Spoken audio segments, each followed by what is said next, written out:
E aí, bom dia, sétima série. Então, essa vai ser uma das primeiras aulas que eu vou fazer para vocês de videoaulas, como eu expliquei na última segunda-feira.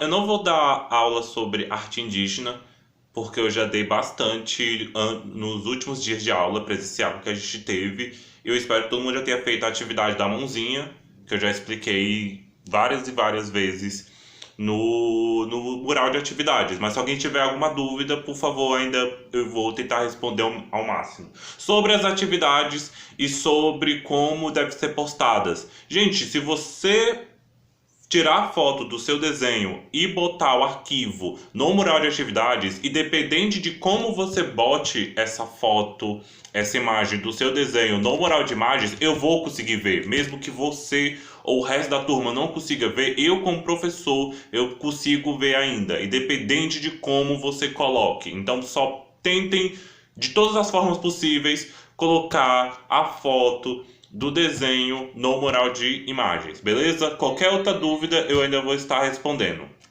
beleza? Gente, a aula de hoje vai ser sobre o barroco brasileiro, que eu já botei, já tem conteúdo já na plataforma, também já tem atividade que eu já vou explicar. Mas no geral um pouquinho de história primeiro.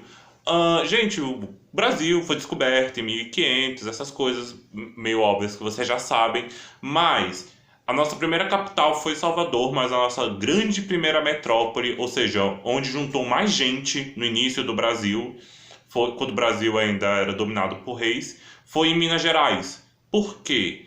Porque Minas Gerais era de onde vinha todo o ouro que os portugueses roubaram do Brasil. Ou seja, então era lá que eles basicamente a maioria dos portugueses, escravos e índios trabalhavam, que justamente era o grande metrópole brasileira onde tiravam toneladas e toneladas de ouro.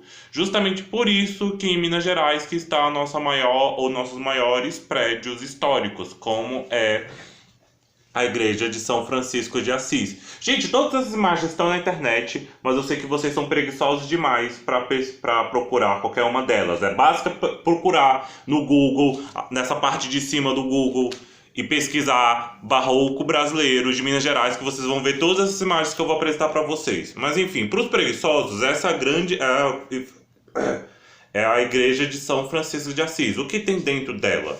Basicamente, uma das coisas mais, ou pelo menos um dos altares mais bonitos do mundo. Gente, esse tipo de coisa, esse tipo de detalhamento, que se vocês fizerem questão de ir no Google para procurar um pouquinho sobre a cultura do seu país, vocês vão ver que isso aqui, ou pelo menos esse tipo de construção, só é feita no Brasil.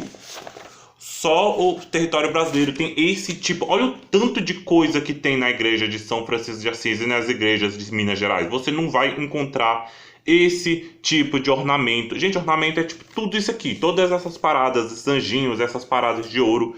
Isso que a gente chama de ornamento. Em nenhum outro lugar no mundo. Eu tô falando isso só para vocês valorizarem um pouco mais a arte que existe no nosso país. Porque também justamente eram toneladas e toneladas de ouro. E um pouquinho desse ouro era utilizado para enfeitar as nossas igrejas.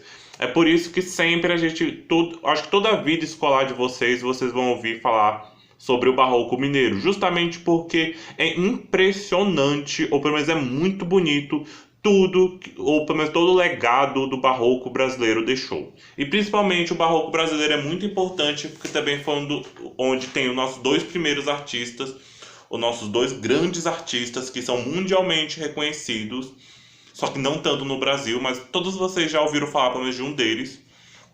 Eu vou falar primeiro do Aleijadinho. Aleijadinho não tem nenhuma imagem, tem algumas pinturas sobre ele, só que não são muito confiáveis. Isso aqui é uma escultura que ele fez de Jesus Cristo. Na verdade, o Aleijadinho era escultor. O nome verdadeiro dele era Antônio Francisco Lisboa, só que ele ficou mais conhecido como Aleijadinho por causa de uma doença que ele tinha que fazia seus órgãos, não órgãos, mas tipo suas extremidades caírem. Todo mundo fala que é lepra, mas lepra é meio que difícil dizer qual é a verdadeira doença dele, porque ninguém sabe, também já faz mais de 500 anos que esse homem nasceu, então muita coisa foi perdida daqui até lá. Mas o que se sabe?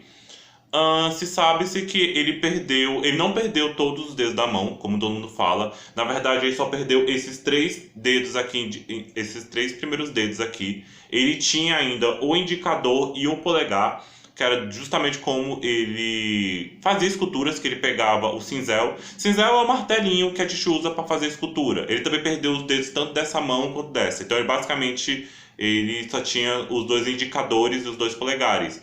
Então, que era como ele segurava os materiais para fazer esculturas. Diziam também que ele tinha perdido os 2 pés também. Ele tinha perdido também a cartilagem. Gente, cartilagem é essa parte molinha aqui do nosso nariz, nossas orelhas. Ele disse que ele já tinha perdido, ele tinha um buraco aqui, ele tinha perdido toda essa parte do nariz, e ele já tinha perdido as 2 orelhas por causa da doença. Por isso que ele chamava aleijadinho. Gente, por que eu tô contando com isso? Porque imagine uma pessoa nessa situação fazer esse tipo de escultura, fazer esse tipo de coisa, que eu acho muito foda, justamente por a condição que ele estava. O Aleijadinho era filho de português, com uma escrava, então ele também era justamente um mestiço.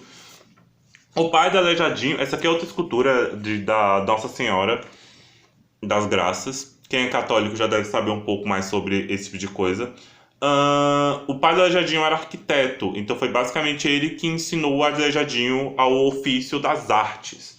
Só que como a sua mãe era escrava, o pai dele não tinha obrigação nenhuma, nas leis da época, de assumir o Aleijadinho. Então ele só ensinou o Aleijadinho a esculpir e caiu fora. Nunca mais soube. E é isso, gente. Esse é um dos grandes artistas, um dos grandes escultores do brasileiros, que eu queria muito que vocês se importassem e valorizassem mais esse legado. Agora, pintura. De pintura, a gente tem o Mestre Ataíde. O Mestre Ataíde, eu acho que é a primeira vez que vocês vão falar sobre ele. Ele fazia, basicamente, esse é o teto da igreja de São Francisco de Assis. Essa igreja que eu mostrei aqui inicialmente para vocês, que vocês vão ter muita preguiça de procurar qualquer coisa nela no Google.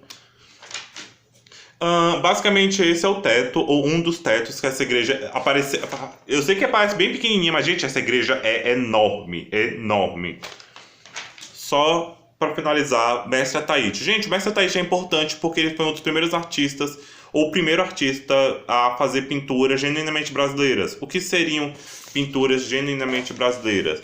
Seriam o uso do vermelho, do azul e do amarelo, porque são cores muito, muito tropicais, eram raramente usadas pelos europeus no barroco europeu, mas eu vou falar isso mais, sei lá, no final do ano, que era essas cores muito fortes, essas cores que representavam o Brasil. E o negócio é que essa imagem é muito pequena, mas é lógico que se vocês procurarem na internet, vocês vão ver essa imagem maior, e vocês podem ver que tem figuras mestiças. O que são figuras mestiças? Vocês me perguntam. Gente, qualquer pessoa que não seja branca.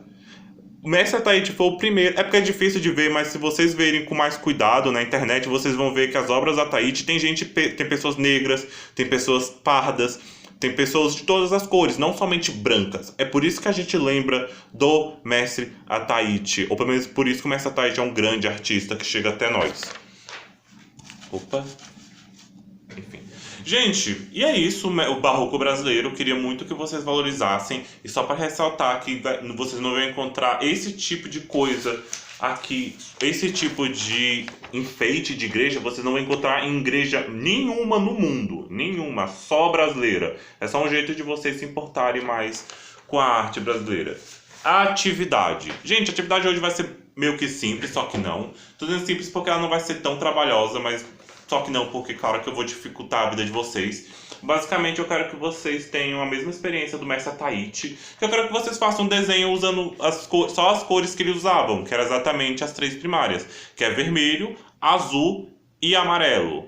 É basicamente isso que eu quero a atividade de vocês, que vocês façam um desenho, pode ser qualquer desenho, mas vocês só podem usar essas 3 cores. E o preto e o branco, assim, mas o desenho não pode ser só branco e não pode ser preto.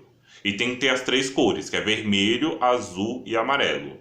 Beleza? Qualquer coisa eu vou explicar ainda melhor no mural de atividades. Qualquer dúvida, gente, ponham aqui nos comentários do vídeo ou no mural de atividades. Beleza? Até a próxima sexta.